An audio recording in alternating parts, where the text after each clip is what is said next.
सभी को नमस्कार। हम लोगों के साथ में अभी रत्नम सर है, जो federation of tourism Andaman tourism organisation का सर प्रेसिडेंट है। और सर अंडमान में बहुत पहले से one of the most senior most tour operator बोल सकते हैं, स्टेक होल्डर बोल सकते हैं। तो सर से हम बात कर सकते हैं, क्योंकि रिसेंटली हम लोग देखते हैं कि 2 to 3 ईयर्स में अंडमान में, मतलब पूरा इंडिया में देखेंगे कि टूरिज्म डेवलपमेंट में जो है बहुत सारा प्रमोशन हो रहा है। तो इसमें अंडमान में भी बहुत सारा चेंजेस टूरिज्म रिलेटेड इंडस्ट्री में हुआ है। जैसे हम लोग देख सकते हैं इंटरनेशनल फ्लाइट सर्विस होने वाला है। और रिसेंटली 1 वीक एगो एक नोटिफिकेशन आया था कि Andaman e visa for popular sea port एक था। तो सर से बात करते हैं सर के बारे में, इसमें क्या सर को मालूम है, सर इस तरह का जो इंस्टीट्यूट में अंडमान टूरिज्म इंडस्ट्री में किस तरह का डेवलपमेंट हो सकते हैं, सर बताइए। नमस्कार जॉन, थैंक यू आपका इस इनिशिएटिव के लिए। एक्चुअली अंडमान टूरिज़्म का डेवलपमेंट आप पूछेंगे तो अभी प्री कोविड जो हमारा सिचुएशन था, कोविड से बहुत डाउन हुआ। अभी हम लोग बैक टू प्री कोविड का नंबर्स तो आ ही गया है। और अभी हमारा एयरपोर्ट का हैंडलिंग कैपेसिटी भी बढ़ा है। और जैसा सबको पता है, एयर एशिया रिसेंटली यहाँ पे मीट भी किया था। एक्सपेक्टेड है वेरी सून उनका अनाउंसमेंट भी आने का। सो फ्लाइट्स जैसा नंबर्स बढ़ेगा एंड एयर फेयर्स थोड़ा करेक्टिव मेजर्स होएगा तो डेफिनेटली हम लोग जो है ये जो एज पर रिकॉर्ड जो है 5 lakh tourist per annum Andaman में आ रहा है, इसको बहुत ईजिली हम लोग ट्रिपल तो कर ही सकते हैं विद इन 2 ईयर्स टाइम। और जैसा अभी टूरिस्ट तो आ रहे हैं बट इंफ्रास्ट्रक्चर का थोड़ा कमियां है, उसमें अभी हमें ध्यान देना चाहिए। अभी हमने टूरिस्ट अंदर आने का सारा फैसिलिटी लेके आ गया, हमारा एडमिनिस्ट्रेशन का इसमें फुल सपोर्ट है। उसके वजह से टूरिस्ट तो अभी आ सकते हैं। थोड़ा अभी इंफ्रास्ट्रक्चर में काम शुरू करेंगे तो और हमारा आने वाला टूरिस्ट का जो वैल्यू मिलेगा, जो भी उन्होंने जो स्पेंड करके यहाँ आ रहे हैं उसका वैल्यू मिलेगा। और एयर फेयर में थोड़ा करेक्टिव मेजर्स लेके आना है। ये दोनों जो है अभी वेरी इम्पॉर्टेंट है। और रहा बात आप जो सी पोर्ट में ई वीज़ा के लिए आप जो बोले हैं, तो इसका एक लिटिल बैकग्राउंड मैं देना चाहता हूँ। तो अंडमान में करीबन 1980s से यॉट्स एंड क्रूज शिप्स आ रहा है, बट उसका नंबर्स आप देखेंगे बहुत कम है। क्रूज शिप हाईएस्ट एक सीज़न में 8 शिप आया था, फिर वो धीरे धीरे कम होने लगा। और यॉट्स भी एक टाइम में मोर देन 100 यॉट्स आया, फिर वो भी कम होने लगा। तो ये सब देख के हम क्यों ये कम हो रहा है, उसके लिए हमने काम करने शुरू किया। तो उसमें एक बहुत अच्छा चीज़ समझ आया था कि अंडमान जो है स्ट्रैटेजिकली ऐसा जगह में लोकेटेड है, hundreds of yachts and cruise ships जो है ये एरिया क्रॉस कर रहा है इंटरनेशनल वाटर्स में। आप जैसा हट बे से थोड़ा बाहर, निकोबार से थोड़ा बाहर जो इंटरनेशनल वाटर्स है, तो उन लोग इधर में एक हफ्ता, एक दिन, 2 दिन के लिए रुक गया तो भी हमारा नंबर्स बहुत बढ़ेगा। नंबर्स बढ़ेगा तो ऑटोमेटिकली उसका जो भी job opportunities, revenue, direct foreign exchange, ये सब कुछ आएगा। तो ये सब लेके आने के लिए हमने 2018 में सेल दी अंडमान बोल के एक इवेंट ऑर्गेनाइज किया था। ये अंडमान यॉट कार्निवल है। तो ये इवेंट का वजह से हमने गवर्नमेंट का ध्यान में लेके जा पाया कि ये अंडमान में ऐसा एक टूरिज़्म बहुत अच्छा से हो सकता है और विद अवेलेबल इंफ्रास्ट्रक्चर। इसके लिए हमें और कुछ ज़रूरत नहीं है। तो उसमें एक इम्पॉर्टेंट रिक्वायरमेंट था ई वीज़ा। तो ई वीज़ा नहीं होने से क्या होता था, कोई भी एक टूरिस्ट है वो अपना कंट्री में एम्बेसी में जाना, वीज़ा अप्लाई करना, फिर वो वीज़ा अप्रूव होगा, उसके बाद उनको पासपोर्ट में स्टिकर वीज़ा मिलेगा।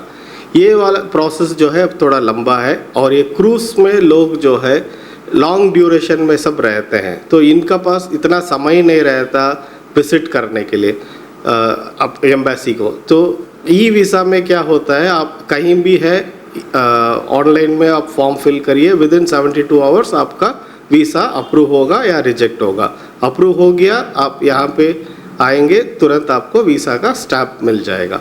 तो ऐसा भी अंडमान में हुआ है। कब एक अकेशन में एक पैसेंजर शिप, क्रूज शिप आया था, उसमें करीबन 200 पैसेंजर्स ऑन बोर्ड था, बट सिर्फ 35 के पास वीज़ा था। तो सिर्फ 35 लोग जो है उतरे, तो वो क्रूज शिप इधर आके किसी को फ़ायदा नहीं है, सिर्फ गवर्नमेंट का जो फीस है वो बांध के गए। अदरवाइज कोई लोकली उन लोग एक्सप्लोर भी नहीं किया और मार्केट में जाके कुछ पैसा खर्च करना, ये सब कुछ भी नहीं हुआ। तो अभी ये ई वीज़ा एक बहुत अच्छा इनिशिएटिव है। आने वाला समय में अभी वेरी सून आप देख सकता इसका रिजल्ट जो है। और पोर्ट ब्लेयर एयरपोर्ट में भी ऑलरेडी ई वीज़ा एग्जिस्टिंग है। तो अभी इंटरनेशनल फ़्लाइट्स में भी जो पैसेंजर आएंगे वो अपना घर पे बैठ के 3 डेज़ में वीज़ा लेके यहाँ पे लैंड हो सकता है। सर आपने बहुत अच्छा समझाया कि अंडमान में किस तरह का डेवलपमेंट हो रहा है और मेनली जो ई वीज़ा के बारे में बताए। सर मेरा क्योंकि मैंने पहले आपसे पूछा हो कि पूरा इंडिया में देखेंगे 2-3 साल में टूरिज़्म का जो प्रमोशन जो है वो बहुत ज़्यादा हो रहा है पूरा इंडिया में सर। और अंडमान के साथ में बहुत सारा भी टूरिस्ट डेस्टिनेशन पूरा इंडिया में फैला हुआ है सर। तो अंडमान में मेनली देखेंगे कि जो हाई रेंज जो टूरिस्ट जो है, जो रॉयल क्लास जो ऐसे बोलते हैं, बहुत बड़ा गेस्ट जो है, अंडमान में आने से उनको बहुत सारा प्रॉब्लम होता है, कुछ कमियां उन लोग मिलता है कि मतलब बड़ा होटल भी अंडमान में एक ही है और बहुत सारा कम है। तो इस तरह में किस तरह का डेवलपमेंट अंडमान में इसमें आप लोग कंपटीशन में रेडी होना चाहिए सर हम लोगों को? जी, मैं जैसा बोला, पहला चीज़ तो हमारे लिए इंफ्रास्ट्रक्चर रिक्वायर्ड है। और आप जैसा बोले बड़ा होटल से, ये ज़रूरी नहीं है कि हाई वैल्यू टूरिस्ट आने के लिए बड़ा होटल ही चाहिए।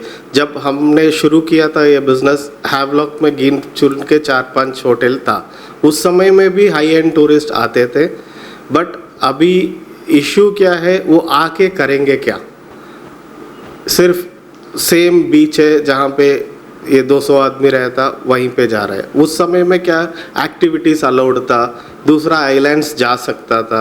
अभी बहुत सारा टाइम चलते चलते कुछ एडमिनिस्ट्रेटिव रीज़न से बहुत सारा रेस्ट्रिक्शंस जो आया, तो टूरिस्ट के पास एक्टिविटी नहीं है। अभी जैसा अंडमान जो है डाइविंग के लिए बहुत अच्छा डेस्टिनेशन है, बट पिछला कुछ साल से देखने से बोट डाइविंग पूरा बंद था, तो और अनसर्टेनिटी डेवलप हो गया। तो ये सब जो है हाई एंड टूरिस्ट इधर आने के बाद हम ये नहीं कर सकते हैं, वो नहीं कर सकते हैं, वो पॉसिबल नहीं है। तो इंफ्रास्ट्रक्चर प्लस थोड़ा रेगुलेशंस, प्रॉपर रेगुलेशंस करके ये सर्टेनिटी लेके आएंगे तो डेफिनेटली हम हाई एंड टूरिस्ट लेके आ सकते हैं। और हमारा जो स्टेक होल्डर्स है, हमारा जो मेरा इंडस्ट्री कलीग्स एंड फ्रेंड्स है, इसमें भी थोड़ा सा सॉफ्ट स्किल डेवलपमेंट चाहिए, जो हमको समझ आना है इनको कैसा हैंडल करना। एक एग्जांपल, आप ताज में जाके रुकेंगे, उधर का जो स्टीवर्ड है और आप एक नॉर्मल सा रेस्टोरेंट में जाएंगे, उधर का स्टीवर्ड का फ़र्क है।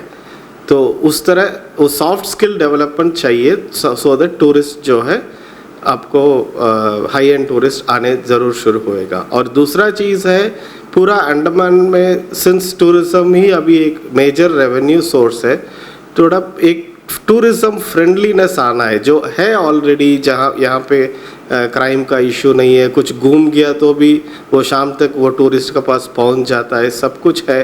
बट थोड़ा फ्रेंडलीनेस सबको, ये गाड़ी वाला लोग से लेके जो भी ये बिज़नेस में इन्वॉल्व है, थोड़ा टूरिज़्म फ्रेंडलीनेस लेके चलाना चाहिए। और पहले और अभी का थोड़ा फ़र्क मैं देख रहा हूँ। पहले क्या है, आप एक कोई भी गाड़ी, रोड में चलता वाला गाड़ी बुला के एक लोकल पर्सन पूछेंगे, अगर उनको 20 रुपया है तो सबको 20 रुपया था। अभी टूरिस्ट देखने से रेट जो दूसरा बोलते हैं, तो वो जो है अंडमान का जो यूएसपी था, कुछ भी करो फुल्ली भरोसा है, वो लूज़ हो रहा है। तो ये सब में थोड़ा हम लोग सोच समझ के, आज आप 20 रुपया करके लेने शुरू करेगा, आपका अगला जनरेशन भी प्रॉपरली लेगा। आज ही आप पूरा 100 रुपया करेगा तो अगला जनरेशन के लिए कुछ बचेगा नहीं। तो ये हम लोग सोच समझ के करने से बहुत अच्छा डेवलपमेंट यहाँ पे देख सकता है। हम लोग गोल्ड माइन का ऊपर बैठा है, उसको डेमोलिश होने नहीं देना, उसको फ्लरिश होने देना। Thank you so much sir, आपने बहुत अच्छा समझाया sir. Thank you so much, धन्यवाद सर। Thank you. अंडमान से जुड़ी सभी छोटी बड़ी खबरें देखने के लिए हमारे अपने न्यूज आज तक यूट्यूब चैनल को सब्सक्राइब करें और बेल आइकॉन प्रेस करना ना भूलें।